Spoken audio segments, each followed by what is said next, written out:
जय श्री कृष्ण मित्रों, मैं हूं आपका ज्ञान सेवक मदन पाटिल। भगवत गीता सीखे इस कार्यक्रम में मैं आप सभी का हार्दिक स्वागत करता हूं।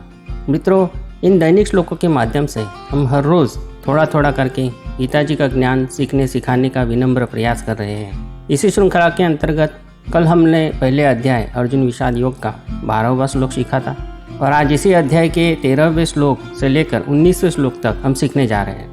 पहले हम इन श्लोकों को ध्यान से पढ़ेंगे और फिर उनके भावार्थ को थोड़ा डिटेल में समझने का प्रयास करेंगे। तो चलिए मित्रों, शुरू करते हैं आज का छोटा सा श्लोक पुष्प। अध्याय 1 अर्जुन विषाद योग, श्लोक क्रमांक 13। ततशंखाश्च भैर्यश्च बणवानकगोमुखा सहसैवाभ्यहन्यन्त सशब्दस्तु मूलो भवत्। अनुवाद। इसके पश्चात शंख और नगाड़े तथा ढोल, मृदंग और नरसिंगे आदि एक ही साथ बज उठे। उनका वह शब्द बड़ा भयंकर हुआ। भावार्थ। मित्रों, यहाँ इस श्लोक में बात हो रही है संगीत वाद्यों की। और आपकी जानकारी लेके बता दूं कि हमारे देश में शास्त्रीय संगीत की प्राचीन परंपरा रही है। हमारे यहाँ संगीत मनोरंजन का नहीं बल्कि डिवोशन यानी कि भक्ति का साधन माना जाता है। हमारे यहाँ समय और प्रसंगानुसार व्यक्ति के जन्म से लेकर मृत्यु तक अलग अलग रागों में अलग अलग वाद्यों को लेकर हर प्रकार का संगीत बजाया जाता है। मित्रों, हमारे शास्त्रीय संगीत में हर राग और हर वाद्य का अपना अपना प्रयोजन होता है, अपना अपना मीनिंग होता है। व्यक्ति के मन में किस प्रकार की भावनाएं जगानी है उसके अनुसार वाद्य और राग बजाए जाते हैं। यहाँ बात युद्ध की चल रही है और हर सैनिक को मानसिक रूप से तैयार करने के लिए, उनका उत्साह बढ़ाने के लिए, उनके शरीर में जोश भरने के लिए बड़े बड़े वाद्य बजाए जा रहे हैं। मित्रों, आज की बात करें, हम जानते हैं कि भारतीय सेना में भी हर रेजिमेंट का अपना अपना बैंड होता है। उसी तरह से उस समय में पूरे भारत भर के राजा महाराजाओं ने महाभारत के युद्ध में भाग लिया था। तो सभी लोग अपने अपने प्रांत से अपने अपने वाद्यों को लेकर आए थे। अपने सरसेनापति पितामह भीष्म द्वारा इशारा मिलते ही सभी ने अपने अपने वाद्य बजाने शुरू किए। किसी ने शंख, किसी ने ढोल, किसी ने नगाड़े, तो किसी ने मृदंग बजाना शुरू किया। इतने सारे वाद्य एक साथ बजने की वजह से चहुं दिशाओं में बड़ा भयंकर कोलाहल उत्पन्न हुआ। मित्रों, कौरव सेना में रणवाद्यों का बजना शुरू हुआ तो दूसरी तरफ पांडव सैन्य में क्या हुआ, इसके बारे में संजय हमें इस अगले श्लोक में बता रहे हैं। श्लोक क्रमांक 14। तत श्वेतैर्हयैर्युक्ते महति स्यन्दने स्थितौ माधव पाण्डवश्चैव दिव्यो शंखौ प्रदग्मतु। अनुवाद। कौरव सैन्य में अनेक रणवाद्यों की गड़गड़ाहट शुरू होने के बाद इस तरफ पांडव सैन्य में सफेद घोड़ों से युक्त उत्तम रथ पर बैठे भगवान श्री कृष्ण महाराज और अर्जुन ने अलौकिक शंख बजाए। मित्रों, इस 15वें श्लोक में संजय हमें श्री कृष्ण महाराज, अर्जुन और भीम के शंखों के नाम बता रहे हैं। श्लोक क्रमांक 15। पांचजन्यम ऋषिकेशो देवदत्तम धनंजय पौंड्रम दग्मौ महाशंखम भीमकर्मावृकोदर। अनुवाद। श्री कृष्ण महाराज ने पांचजन्य नामक, अर्जुन ने देवदत्त नामक और भयानक कर्म करने वाले भीमसेन ने पौंड्र नामक महाशंख बजाया। श्लोक क्रमांक 16। अनंत विजयम राजा कुंती पुत्रो युधिष्ठिर नकुल सहदेवश्च सुघोषमणिपुष्पको। अनुवाद। कुंती पुत्र राजा युधिष्ठिर ने अनंत विजय नामक और नकुल तथा सहदेव ने सुघोष और मणिपुष्पक नामक शंख बजाए। मित्रों, पांडवों की सेना में और किस किस ने शंख बजाए उनके नाम हमें इस श्लोक में संजय बता रहे हैं। श्लोक क्रमांक 17।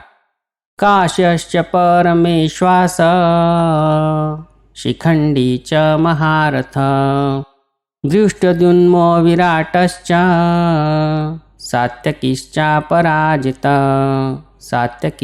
पराजित। अनुवाद।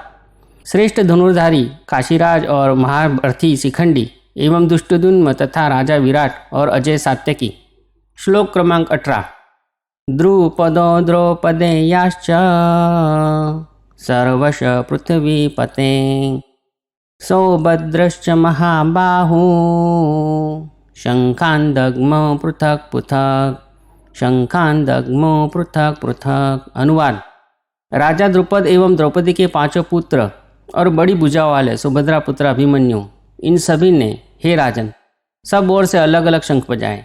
मित्रों, पांडवों की सेना में सभी ने अपने अपने शंख बजाना शुरू किया। तो इस तरफ कौरव सेना में क्या हुआ, यह बात इस श्लोक में हमें संजय बता रहे हैं। श्लोक क्रमांक 19। स घोषो धार्तराष्ट्राणां हृदयानि व्यदारयत् नभश्च पृथ्वीं चैव तुमुलो व्यनुनादयन् तुमुलो व्यनुनादयन्। अनुवाद।